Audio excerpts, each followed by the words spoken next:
Hey guys, and in this video, I'm going to go over my own custom concept for a Shovel Knight campaign I came up with. So if you know anything about Shovel Knight, you'll know that it's split into 4 main campaigns: Shovel of Hope, Plague of Shadows, Spectre of Torment, and King of Cards. But what if we have a new one, Scholar of Safety?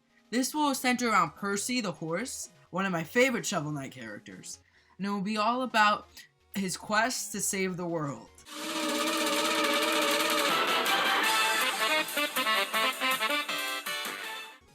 Let's first talk about the gameplay, 'cause that's the most important part of any of these games. But before we do that, I'm going to get into a round of Percy's targets. Here we are. This is the only thing we can consistently find Percy. So, to attack, Percy will turn around and kick, like he does to hit a lever in Plague of Shadows. Holding down the button will allow Percy to throw a bale of hay by default. This can eventually be replaced with other items that can be thrown. Like, they can be switched between each other in the pause screen, like is done with Plague Knight's bombs and Plague of Shadows. Percy's items are things that can be thrown and are called tools, because every character has a different name for items in Shovel Knight. They can be used unlimitedly without, like, mana getting in the way. The items are hay by default, Big Boom, an item used by Plague Knight, but he won't use it the way Plague Knight uses it. He'll use it the way he uses it in his boss fight in King of Cards, because Percy has a boss fight, and a lot of his moveset is based off of that. Like, that's where the kick is specifically from King of Cards, but the only time he uses it in combat is in his boss fight. Catapult. So that's gonna be his way to fix platforming mistakes you can make. Okay, I died, but we're gonna keep going. That's gonna be his way to fix platforming mistakes. If you mess up, you can use this item. He's gonna throw a catapult below him, and it'll launch him I think up would be better. He'll launch him up so that he can it'll help him out. Because all the characters need some kind of platforming thing to help them out in case you mess up. And then we have the Rat Bombardier, exactly like the one from King of Cards. The Throwing Sickle, like in Spectre of Torment. The Throwing Anchor from Shovel of Hope. The Chaos Sphere, also from Shovel of Hope. Standard Bombs, just a type of bomb that Plague Knight uses, because Percy is shown using them in his boss fight. The Sentry Bomb, another bomb that Plague Knight uses, because Percy also uses that in his boss fight. And Paper Airplanes, a custom creation of mine, where you throw it and then you control where it goes. So, like, you lose control of Percy when you throw it, but you control the paper airplane. Like, Percy is doing tricks and he's choosing what it does. Music sheets will make a return, which are like the special collectible, but they'll be given to Bard, the character that accepts them in King of Cards, isn't it? In Shovel of Hope. When starting a level, there are messages exclusive to each character that, like, show their personality. For Percy, we'll have the Forces of Darkness reign no longer, a reference to a pretty funny scene in Plague of Shadows. I'll put it on the screen now. Catapult in, because Percy makes catapults. And Prancing Parabolas, that's what Percy says when he's surprised. Now let's get into the story. This is by far the longest part of everything. Taking place directly after Plague of Shadows, which ends with Percy going to the juice bar, he drinks so much juice that he passes out. While unconscious, he gets a vision. The world is being destroyed. There's a voice telling him that he is the world's only hope to save everyone. It also tells him to go to the plains. Percy rushes to the plains, and there he meets Cooper, a rooster pilot from King of Cards. Cooper had gotten a similar vision, and proceeded to buy back his glide wing, which he lost in preceding King of Cards. Cooper's vision told him the sky would be safe from the end of the world. The hub in this game is the glide wing, which is nearly identical to the one in King of Cards, because the glide wing was also the hub in King of Cards, but it has customization elements that will be brought up later. The main quest at the beginning is to bring together Cooper's old crew, because they split up, so that we have the means and everything to save the world, because we need the talent, the means, all the equipment. After Percy and Cooper find all of them, which are hanging out somewhere in the plains, we are treated to the world starting to end. where a wave of like code and glitchness, like in the game Pac-Man 256, which isn't related to Shovel Knight, but it sort of has the feel I was going for, so it's the best sort of visual example I can use, comes in, destroying and overtaking the plains.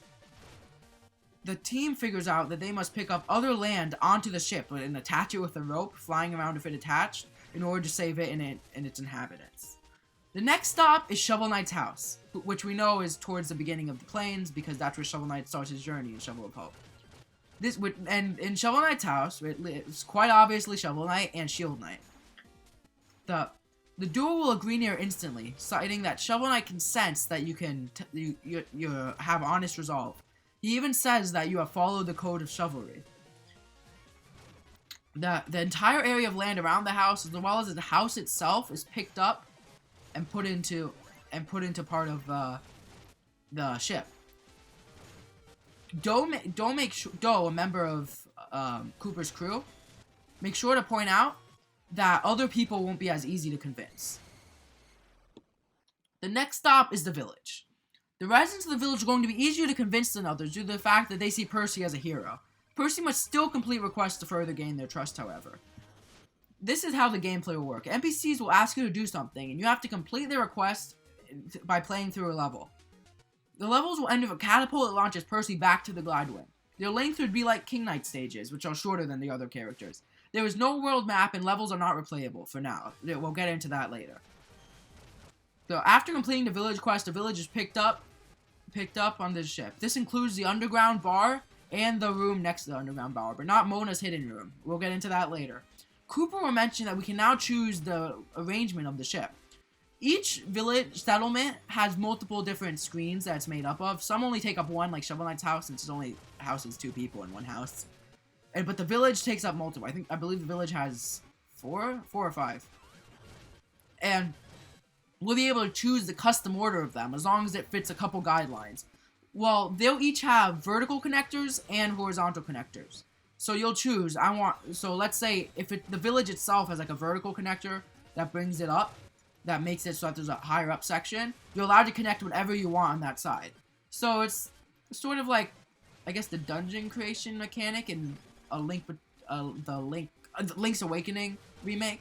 I haven't played that, but from seeing the stuff at E3, I'm pretty sure that's how it works. So don't take that too literally, but it could probably help you understand it. Okay. Underneath the village is the Potionatorium, which connects directly to Mona's left behind room. And Plague Knight, who lives in the... I don't know if he lives there, but that's like his headquarters. He's upset that it's exposed now. And he doesn't trust Percy, because Plague Knight kind of hates Percy, even though Percy works for Plague Knight. It's a great character dynamic. So... all of Team Plague is there, which are Plague Knight's workers, except for Magicist, which is Percy's girlfriend. She'll come in later. The quest to fulfill in this Potionatorium is picked up. I'm going to quickly list the rest of the settlements, because it will be a lot faster than me going over the exact story of everything. So next is King Knight's house, because King Knight lives near the plains too. And the last request will be beating King Knight in a boss fight. And this will be how boss fights are worked in. Because at first I had the whole plan, but there were literally no boss fights, so I was like, oh, you'll just beat the main person who lived there who's already had a boss fight. After that is Pridemore to keep. The last request is beating King Pridemore in his big mech suit. After that is the Lich Yard, and the last request is beating Spectre Knight. Troupple Village. I gotta get into this one a bit more, because it's not self-explanatory, since Troupple Village isn't a place in the other games. Due to both Shovel Knight and Plague Knight using the Trouple's help to save the world, his followers have grown. So he has so many followers that now there needs to be a village in the Troupple Pond. When picked up, the Troupple King will be carried in like a pouch, like he does in King of Cards. And the end of this will be end with a boss fight against Troupple King. And then next up is the Backyard Lab, which won't have a boss fight. It's gonna be a quick like filler level, I guess. Then after that is the Explodatorium. That's where the Magicist is gonna come back. Convincing isn't needed because Percy runs the Explodatorium. But so that you're actually doing something, the team runs out of rope to fasten all the different places to the ship. So Percy needs to go on a rope run on a longer than usual level, since there's only one for this area. where he needs to collect rope. And then we have the armor outpost, which normally has a ship flying above, but that's not going to be here because it wouldn't make sense if they would be able to fly. So the ship is going to be broken because they need to be helpless. So Percy can come in and save them. There's not a boss fight here too because there wouldn't be anyone to fight there. And then after that we have the fancy shop where Mr. Hat sells his fancy stuff. And that will just be a single boss fight with Mr. Hat. There's not going to be any convincing. After that, he'll jump on like he does in King of Cards. After the fancy shop is the Iron Whale. Which is where... Treasure Knight. This is where Treasure Knight is. And the last request is beating him in a boss fight. The Lost City is now rebuilt because it's not lost anymore. And the last request is beating Mole Knight. The Stranded Ship is where Polar Knight is, and the last request is beating him. The Clockwork Tower, the last request is beating Tinker Knight. The Flying Machine, it's broken, so it needs to be carried too, because we can't have them being able to do stuff on their own, because it kind of defeats the purpose of Percy saving them. So, and the last request is beating Propeller Knight. The Birder Kingdom, the last request is beating King Birder. And the Town of Fate. This is another one of those original things I came up with, like the Troupple Town. I can't remember what I called it. I think it was Troupple Town. And the Town of Fate contains the people who used to live in the Tower of Fate. The Tower of Fate was destroyed at the end of Plague of Shadows. So, but it had tons of characters living in it. So in the Town of Fate will live the people who lived in the Tower of Fate. The Wandering Travelers, as well as Black Knight, because Black Knight doesn't really have a level to his own, so that's why I lumped him in there. Will be encountered wandering around, and you need to beat them in order to convince them to stay. Before we get into the climax here of the story, I'm going to tell you guys to like and subscribe because it's going to help out the channel, and comment below what you think about this. Okay, let's get right into the big main final fight. After everyone is saved, the Glidewind flies up and away from the glitch.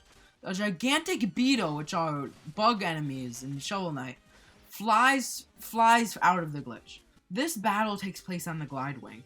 This giant beetle is the Mother Eater, and it's been creating the glitch because bug and glitch are kind of synonyms, and it's a pun. Please laugh. The beetles and their variants are constantly spawning, and you will have to defeat Mother Eater to win. After that, the glitch disappears, and Percy is hailed a hero. That means that everyone is willing to be a test subject for his catapults. Every piece of land is returned to its proper position in a cutscene, but when you play the game again, everything will still be on the Glidewing, because I want you to be able to still keep customizing. And a lot of the Shovel Knight games, what happened in the end doesn't really count, because Plague Knight becomes a hero at the end of Plague of Shadows, but he's still kicked out of town because they think he's a villain. So, like, this isn't unprecedented. But you'll be able to replay levels now. You'll get like a globe on the Glidewing, and if you click on it, you'll get the world map. Well, not clicking. Well, I get, in theory, clicking. I don't know. I don't know how PC Shovel Knight works. But if you interact with it, you'll get the map, and you'll get to replay levels. This way you can find secrets you missed, or other stuff like that. I'm going to jump in here and say thank you to Cuccione and No Hats, because they gave a couple concepts here and there that really helped flesh this together. The entire concept of this exposition, of this ending, was given by No Hats, and Cuccione helped with the whole method of attacking, because I had a couple ideas, and they really fleshed out my hay throwing idea. And I'm going to end this off by saying, first of all, thanks for watching, but this has to somehow confirm that Ruffian is Percy's dad. Goodbye, see you soon.